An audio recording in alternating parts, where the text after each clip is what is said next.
All, welcome back to ಕನಸು cooking YouTube channel. ಎಲ್ಲರೂ ಹೇಗಿದ್ದೀರಾ? ಎಲ್ಲರೂ ಚೆನ್ನಾಗಿದ್ದೀರಾ ಅಂತ ಭಾವಿಸ್ತೀನಿ. ಬನ್ನಿ, ಇವತ್ತು ತುಂಬ ಕಡಿಮೆ ಸಮಯದಲ್ಲಿ ತುಂಬ ಕಡಿಮೆ ಪದಾರ್ಥಗಳನ್ನ ಉಪಯೋಗಿಸ್ಕೊಂಡು ಕ್ರಿಸ್ಪಿಯಾಗಿರೋವಂಥ ಚಕ್ಲಿನ ಮಾಡೋಣ. ಮನೇಲೇ ನಾವು ತುಂಬ ಸುಲಭವಾಗಿ ತುಂಬ ರುಚಿಯಾಗಿ ಈ ಚಕ್ಲಿನ ಮಾಡ್ಕೊಬೋದು. ಹಾಗಾದರೆ ಹೇಗೆ ಮಾಡೋದು ಅಂತ ನೋಡೋಣ ಬನ್ನಿ. ನಾನಿಲ್ಲಿ 1 ಕಪ್ ಆಗುವಷ್ಟು ಹುರ್ಗಡ್ಲೆನ ತೊಗೊಂಡಿದ್ದೀನಿ. ಇದನ್ನ ಚೆನ್ನಾಗಿ ನಾವು ಗ್ರೈಂಡ್ ಮಾಡ್ಕೋಬೇಕಾಗತ್ತೆ. ಅಂದರೆ ತರ್ತರಿಯಾಗಿ ಗ್ರೈಂಡ್ ಮಾಡ್ಕೊಳ್ಳೋಕೆ ಹೋಗಬೇಡಿ, ನುಣ್ಣಗೆ ಇದನ್ನ ಗ್ರೈಂಡ್ ಮಾಡ್ಕೊಳ್ಳಿ. ನಂತರ ಇದನ್ನ ಜರಡಿ ಮಾಡ್ಕೊಳ್ಳೋಣ. ಕಲಿಸೋಕೆ ತುಂಬ ಸುಲಭ ಆಗುತ್ತೆ ಈ ರೀತಿ ಜರಡಿ ಮಾಡ್ಕೊಳ್ಳೋದ್ರಿಂದ. ಹುರ್ಗಡ್ಲೆ ಏನಾದರೂ ಮೆತ್ತಗಾಗಿತ್ತು ಅಂತಂದರೆ ಸ್ವಲ್ಪ ಬಿಸಿ ಮಾಡ್ಕೊಂಡು ಆನಂತರ ಅದನ್ನ ಗ್ರೈಂಡ್ ಮಾಡ್ಕೊಳ್ಳಿ, ಆವಾಗ ಸರಿಯಾಗಿ ಬರುತ್ತೆ. ಯಾರಾದರೂ ಹೊಸ್ದಾಗಿ ನನ್ನ ಚಾನಲ್ನ ನೋಡ್ತಾ ಇದ್ರೆ ಪ್ಲೀಸ್ ಸಬ್ಸ್ಕ್ರೈಬ್ ಮಾಡಿ, ಹಾಗೆ ಪಕ್ಕದಲ್ಲಿರೋ ಅಂಥ ಬೆಲ್ ಐಕನ್ ಕೂಡ ಪ್ರೆಸ್ ಮಾಡಿ. ನೋಡಿ, ಜರಡಿ ಮಾಡಿದ್ದೆಲ್ಲ ಮುಗ್ದಿದೆ. ನಂತರ ನೀವು ಯಾವ ಕಪ್ಪಲ್ಲಿ ಹುರ್ಗಡ್ಲೆನ ತೊಗೊಂಡಿದ್ದೀರಾ ಅದೇ ಕಪ್ನಲ್ಲಿ ಅಕ್ಕಿ ಹಿಟ್ಟನ್ನು ತೊಗೋಬೇಕಾಗತ್ತೆ. ನಾನಿಲ್ಲಿ ಅದೇ ಕಪ್ನಲ್ಲಿ 2.5 ಕಪ್ ಆಗುವಷ್ಟು ಅಕ್ಕಿ ಹಿಟ್ಟನ್ನ ತೊಗೊಂಡಿದ್ದೀನಿ. ನೀವು ಯಾವ ಬ್ರ್ಯಾಂಡ್ ಆದರೂ ಅಕ್ಕಿ ಹಿಟ್ಟನ್ನ ಉಪಯೋಗಿಸ್ಕೋಬೋದು. ನಿಮಗೆ ಬೇಕು ಅಂತಂದರೆ 3 ಕಪ್ ಆಗುವಷ್ಟು ಅಕ್ಕಿ ಉಪಯೋಗಿಸ್ಕೋಬೋದು, ಏನು ತೊಂದರೆ ಇಲ್ಲ. 1 ಕಪ್ಪಿಗೆ 3 ಕಪ್ ಆದರೂ ಅಕ್ಕಿ ಹಿಟ್ಟು ಹಾಕಿದ್ರೂ ಏನು ತೊಂದರೆ ಇಲ್ಲ. ನಂತರ 1/4 ಟೇಬಲ್ ಸ್ಪೂನ್ ಆಗುವಷ್ಟು ಖಾರದ ಪುಡಿನ ಸೇರಿಸ್ಕೊತಾ ಇದ್ದೀನಿ. 2 ಟೀ ಸ್ಪೂನ್ ಆಗುವಷ್ಟು ಜೀರಿಗೆನ ಸೇರಿಸ್ಕೊತಾ ಇದ್ದೀನಿ. ಜೀರಿಗೆ ಸೇರಿಸೋದ್ರಿಂದ ಟೇಸ್ಟ್ ತುಂಬ ಚೆನ್ನಾಗಿ ಬರುತ್ತೆ. ನಂತರ 2 ಟೇಬಲ್ ಸ್ಪೂನ್ ಆಗುವಷ್ಟು ಬಿಳಿ ಎಳ್ಳನ್ನ ಸೇರಿಸ್ಕೊತಾ ಇದ್ದೀನಿ. ಎಳ್ಳನ್ನ ಮಿಸ್ ಮಾಡಲಿಕ್ಕೆ ಹೋಗಬೇಡಿ, ತುಂಬ ಚೆನ್ನಾಗಿರುತ್ತೆ. ಒಂದು ಅರ್ಧ ಟೇಬಲ್ ಸ್ಪೂನ್ ಆಗುವಷ್ಟು ಅಜ್ವೈನ್ನ ಸೇರಿಸ್ಕೊತಾ ಇದ್ದೀನಿ. ನಂತರ ರುಚಿಗೆ ತಕ್ಕಷ್ಟು ಉಪ್ಪನ್ನ ಸೇರಿಸ್ಕೊಳ್ಳೋಣ. ನಂತರ ಒಂದು ಅರ್ಧ ಟೀ ಸ್ಪೂನ್ ಆಗುವಷ್ಟು ಅರಿಶಿನ ಸೇರಿಸ್ಕೊತಾ ಇದ್ದೀನಿ. ಒಂದು ಅರ್ಧ ಟೀ ಸ್ಪೂನ್ ಆಗುವಷ್ಟು ಇಂಗನ್ನ ಸೇರಿಸ್ಕೊಳ್ಳೋಣ. ಇಂಗು ಸೇರಿಸೋದ್ರಿಂದ ತುಂಬ ಚೆನ್ನಾಗಿ ಬರುತ್ತೆ, ಟೇಸ್ಟು ತುಂಬ ಚೆನ್ನಾಗಿರುತ್ತೆ ಮತ್ತು ಬೇಗ ಹಾಳಾಗೋದಿಲ್ಲ ಚಕ್ಲಿ. ಇದನ್ನೆಲ್ಲ ನೀಟಾಗಿ ಮಿಕ್ಸ್ ಮಾಡ್ಕೋಬೇಕಾಗತ್ತೆ. ಉಪ್ಪು ಖಾರ ಎಲ್ಲ ನೀಟಾಗಿ ಎಲ್ಲ ಕಡೆಯೂ ಹಿಡಿಬೇಕಲ್ವ, ಅದಕ್ಕೋಸ್ಕರ ನೀಟಾಗಿ ಮಿಕ್ಸ್ ಮಾಡ್ಕೋಬೇಕಾಗತ್ತೆ. ನಂತರ ಒಂದು 5 ಟೇಬಲ್ ಸ್ಪೂನ್ ಆಗುವಷ್ಟು ತುಪ್ಪನ ಸೇರಿಸ್ಕೊತಾ ಇದ್ದೀನಿ. ತುಪ್ಪನ ಬಿಸಿ ಮಾಡ್ಕೊಂಡು ಸೇರಿಸ್ಬೇಕು. ತುಪ್ಪ ಬದಲಿಗೆ ಬೆಣ್ಣೆನಾದರೂ ಉಪಯೋಗಿಸ್ಕೋಬೋದು. ಬೆಣ್ಣೆನೂ ಅಷ್ಟೇ ಬಿಸಿ ಮಾಡಿಬಿಟ್ಟೆ ಸೇರಿಸ್ಕೋಬೇಕು. ಬೆಣ್ಣೆ ಮತ್ತು ತುಪ್ಪ ಎರಡೂ ಇಲ್ಲ ಅಂತಂದರೆ ತೊಂದರೆ ಇಲ್ಲ. ಎಣ್ಣೆನೂ ಅಷ್ಟೇ ಬಿಸಿ ಮಾಡಿಬಿಟ್ಟೆ ಸೇರಿಸ್ಕೋಬೇಕು.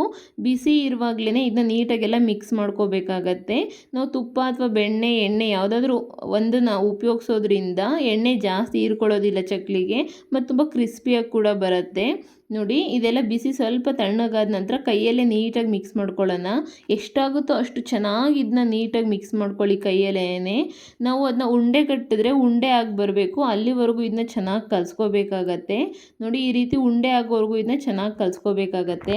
ನಂತರ 2 ಟೇಬಲ್ ಸ್ಪೂನ್ ಆಗುವಷ್ಟು ಕಡಲೆ ಹಿಟ್ಟನ್ನ ಸೇರಿಸ್ಕೊತಾ ಇದ್ದೀನಿ. ಕಡಲೆ ಹಿಟ್ಟನ್ನ ಮೊದಲಿಗೆ ಸೇರಿಸ್ಕೋಬೇಕಿತ್ತು, ನಾನು ಮರ್ತ್ಬಿಟ್ಟಿದ್ದೆ, ಅದಕ್ಕೋಸ್ಕರ ಈಗ ಸೇರಿಸ್ಕೊತಾ ಇದ್ದೀನಿ. ನೀವು ಮಾಮೂಲಿ ಉಪ್ಪು ಎಲ್ಲ ಹಾಕ್ತೀರಲ್ವ, ಆವಾಗಲೇ ಸೇರಿಸ್ಕೊಳ್ಳಿ. ಕಡಲೆ ಹಿಟ್ಟು ಆಪ್ಷನಲ್ಲು, ಬೇಕು ಅಂತಂದರೆ ಸೇರಿಸ್ಕೊಳ್ಳಿ, ಇಲ್ಲ ಅಂತಂದರೂ ಏನು ತೊಂದರೆ ಇಲ್ಲ. ಮತ್ತು ಇದನ್ನೆಲ್ಲ ನೀಟಾಗಿ ಮಿಕ್ಸ್ ಮಾಡ್ಕೊಳ್ಳೋಣ. ನಾನು ಆಗಲೇ ಹೇಳಿದಾಗೆ ಉಂಡೆ ಕಟ್ಟಿದ್ರೆ ಅದು ಚೆನ್ನಾಗಿ ಉಂಡೆ ಆಗಬೇಕು, ಅಲ್ಲಿವರೆಗೂ ಚೆನ್ನಾಗಿ ನಾದ್ಕೊಳ್ಳಿ. ಏನಾದರೂ ಈ ರೀತಿ ಉಂಡೆ ಆಗ್ತಿಲ್ಲ ಅಂತಂದರೆ ಇನ್ನೊಂದು 2 ಟೇಬಲ್ ಸ್ಪೂನು ಎಣ್ಣೆ ಅಥವಾ ತುಪ್ಪನ ಬಿಸಿ ಮಾಡಿ ಸೇರಿಸ್ಕೊಂಡು ನೀಟಾಗಿ ಕಲಿಸ್ಕೋಬೇಕಾಗತ್ತೆ.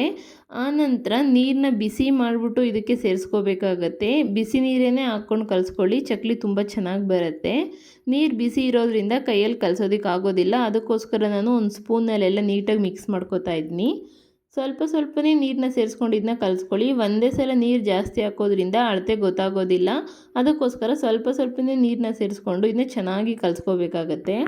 ಚಪಾತಿ ಹಿಟ್ಟಿನ ಅದಕ್ಕೆ ಇದನ್ನ ಚೆನ್ನಾಗಿ ನಾವು ನಾದ್ಕೋಬೇಕಾಗತ್ತೆ. ಇದು ಸ್ವಲ್ಪ ತಣ್ಣಗಾದ ನಂತರ ಕೈಯಲ್ಲೇ ಇದನ್ನ ನೀಟಾಗಿ ಮಿಕ್ಸ್ ಮಾಡ್ಕೊಳ್ಳೋಣ. ಈಗಲೂ ಅಷ್ಟೇ, ನೀರು ಬೇಕು ಅಂತಂದರೆ ಬಿಸಿ ನೀರನ್ನೇ ಸೇರಿಸ್ಕೊಂಡು ಸ್ವಲ್ಪ ಸ್ವಲ್ಪನೇ ನೀಟಾಗಿ ಕಲಿಸ್ಕೊಳ್ಳಿ.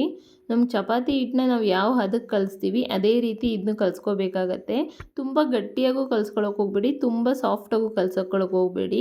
ಯಾಕಂದರೆ ಗಟ್ಟಿಯಾಗಾದರೆ ನಾವು ಚಕ್ಲಿನ ಒತ್ತುವಾಗ ಅದು ಕಟ್ಟಾಗಿ ಬಿದ್ದುಬಿಡುತ್ತೆ.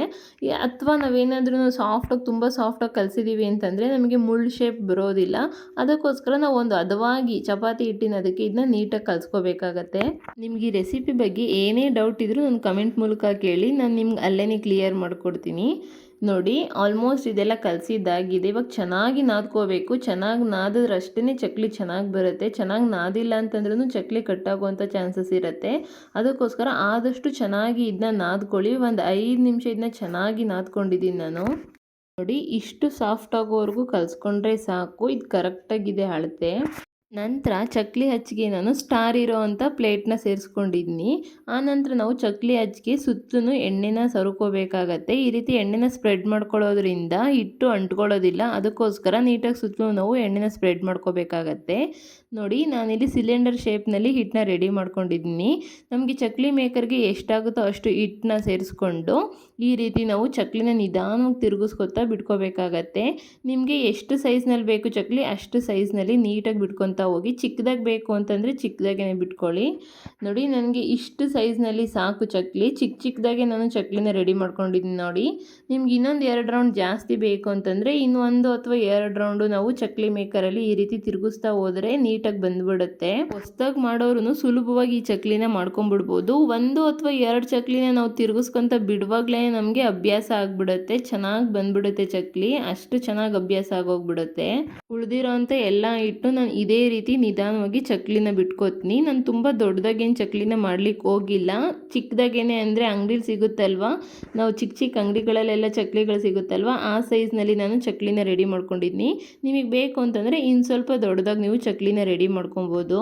ನಂತರ ಎಣ್ಣೆ ಬಿಸಿ ಆಗ್ಲಿಕ್ಕೆ ಇಟ್ಟಿದ್ದೆ. ನಾವು ಈಸಿಯಾಗಿ ರೊಟ್ಟಿ ಕವಲಿಲೆ ನೀಟಾಗಿ ಈ ರೀತಿ ಚಕ್ಲಿನ ಎತ್ಕೊಂಡ್ಬಿಡ್ಬೋದು.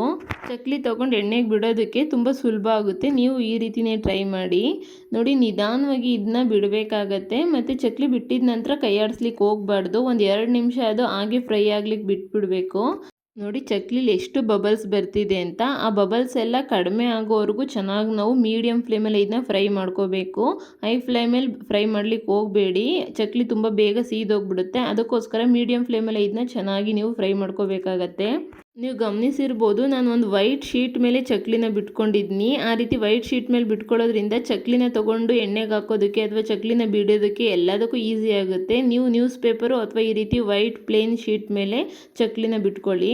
ನೋಡಿ ಬಬಲ್ಸ್ ಎಲ್ಲ ಕಡಿಮೆ ಆಗಿದೆ ಮತ್ತು ಚಕ್ಲಿನೂ ಅಷ್ಟೇ ಗೋಲ್ಡನ್ ಬ್ರೌನ್ ಕಲರ್ ಬಂದಿದೆ. ಇಲ್ಲಿವರೆಗೂ ನಾವು ಇದನ್ನ ಚೆನ್ನಾಗಿ ಮೀಡಿಯಂ ಫ್ಲೇಮಲ್ಲೇ ಫ್ರೈ ಮಾಡ್ಕೋಬೇಕಾಗತ್ತೆ. ಇದಕ್ಕಿಂತ ಜಾಸ್ತಿ ಫ್ರೈ ಮಾಡಿದ್ರೆ ಚಕ್ಲಿ ಗಟ್ಟಿ ಆಗಿಬಿಡುತ್ತೆ. ಅದಕ್ಕೋಸ್ಕರ ನೀವು ಒಂದು ಹದವಾಗಿ ಈ ರೀತಿ ಎಲ್ಲ ಬಬಲ್ಸ್ ಎಲ್ಲ ಕಡಿಮೆ ಆದ ನಂತರ ಗೋಲ್ಡನ್ ಬ್ರೌನ್ ಕಲರ್ ಬರೋವರೆಗೂ ಚೆನ್ನಾಗಿ ಫ್ರೈ ಮಾಡ್ಕೊಳ್ಳಿ. ನೋಡಿ ಯಾವ ರೀತಿ ಚಕ್ಲಿ ಬಂದಿದೆ ಅಂತ ತೋರಿಸ್ತೀನಿ. ತುಂಬ ಕ್ರಿಸ್ಪಿಯಾಗಿ ತುಂಬ ರುಚಿಯಾಗಿ ಬಂದಿತ್ತು. ನೀವು ಚಕ್ಲಿ ಹಾಕಿದ ತಕ್ಷಣ ತಿನ್ಲಿಕ್ಕೆ ಹೋಗ್ಬಿಡಿ. ಒಂದು 10 ನಿಮಿಷ ಅದು ತಣ್ಣಗಾಗೋದಕ್ಕೆ ಬಿಡಿ. ಆನಂತರ ಅದನ್ನ ತಿನ್ನಿ, ತುಂಬ ಚೆನ್ನಾಗಿರುತ್ತೆ. ರೆಸಿಪಿ ಇಷ್ಟ ಆಗಿದ್ರೆ ಪ್ಲೀಸ್ ಲೈಕ್ ಮಾಡಿ, ಶೇರ್ ಮಾಡಿ. ಮತ್ತಷ್ಟು ಈಸಿ ರೆಸಿಪಿಗಾಗಿ ಕನಸು ಕುಕಿಂಗ್ ಯೂಟ್ಯೂಬ್ ಚಾನಲ್ಗೆ ಸಬ್ಸ್ಕ್ರೈಬ್ ಮಾಡೋದು ಮರಿಬೇಡಿ. Thank you for watching. Thank you all.